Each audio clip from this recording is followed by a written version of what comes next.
Good morning and Shabbat Shalom, day 553. Since 59 hostages have been brutally, barbarically, violently, and inhumanely were kidnapped to the hellhole Gaza by the inhumane, barbaric rapists, modern-day Nazis and monsters of Hamas, Palestinian Islamic Jihad, UNRWA and the UN, Al Jazeera, the Red Cross, ordinary civilians, and with the help of Egypt and Qatar and Iran.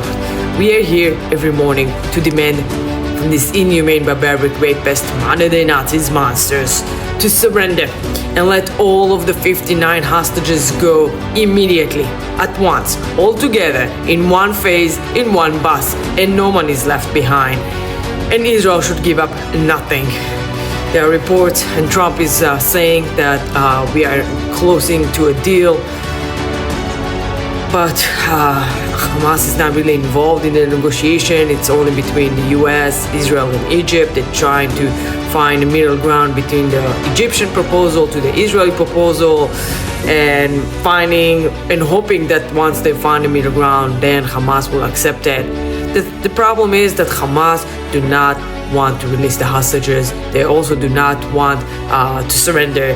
They just want to continue to stay in power. They want the war to be over so they can regroup, rearm, and started planning the next attack. Or they already have this plan probably, but they want to be able to continue attack Israel and try to annihilate it again and again, as they have promised. And they have not changed their mind. They're not saying, okay, we're giving up on this delusional idea.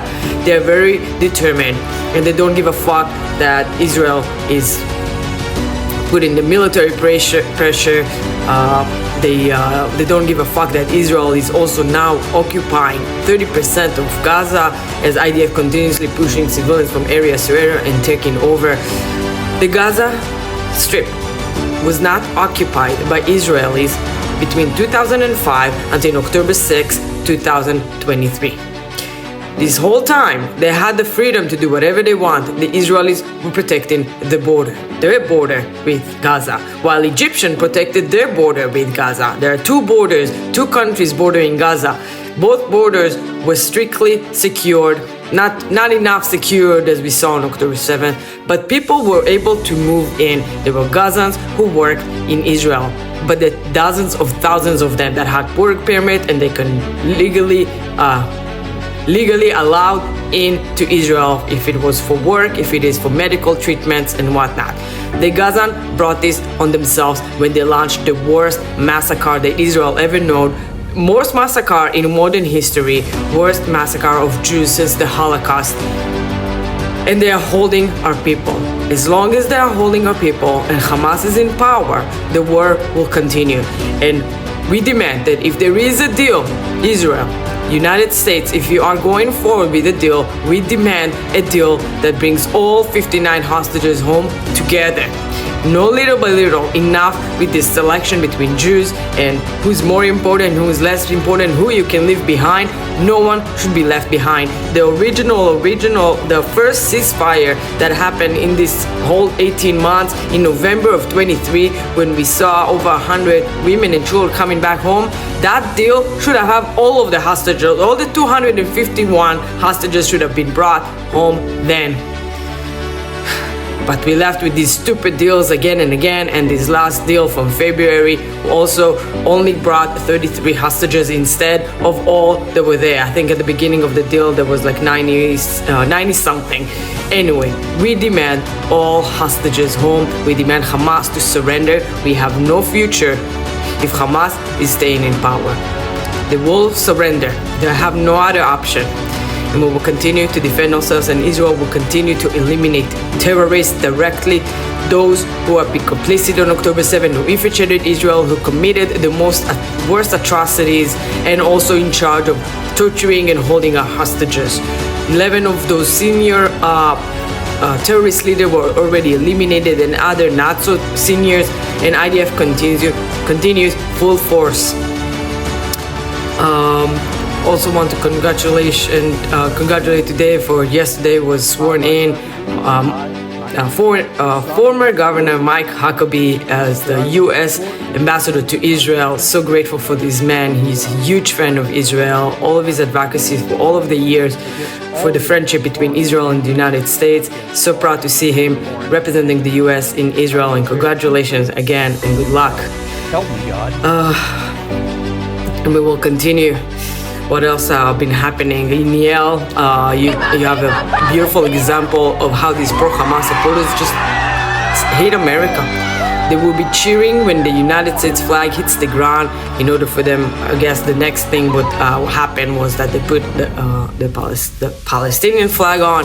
If they're non-citizen, they're not welcome here. I'm currently in an immigration process, and I know exactly what is at stake. What did they require you in order to become an immigrant? And you need to have love for this country. And when you hate it, you shouldn't be here.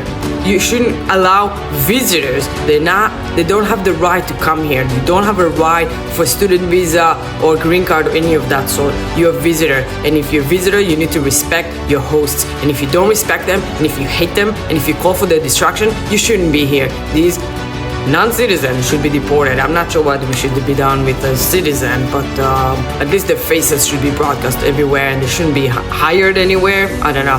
You tell me.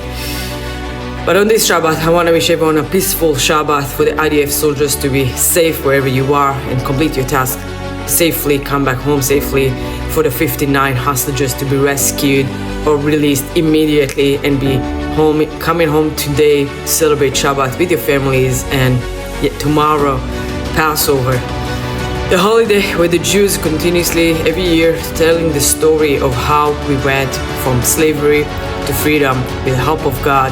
And we're singing this song, V'isha Amda, and we're singing in that song. Every year we sing it for thousands of years. The Passover has been celebrated for thousands of years. We've been singing these songs, and we say, ובכל דור ודור באים עלינו לכלותנו, והקדוש ברוך הוא מציל אותנו מידם. Every generation, there's someone who's trying to annihilate us, to come and annihilate us, and then God is saving us from their hands. It's every generation, and every generation there will be people, monsters, inhumane, barbaric monsters who will try to annihilate Israel.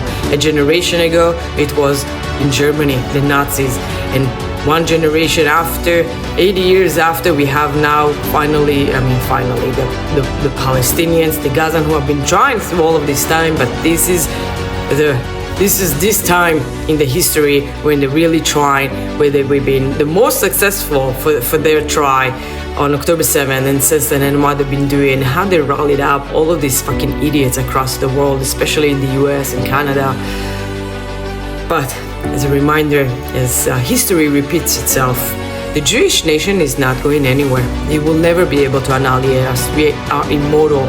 We are the strongest nation that ever existed, and we survive and thriving through all of these trials of annihilation, and we're never going anywhere. We will continue to live in a homeland Israel, between the Jordan River, throughout Judea and Samaria, to the Mediterranean Sea, and are taking Gaza because it is necessary, and we will hold it as long as we have the hostages there and Hamas is still in power, and we will remain living forever.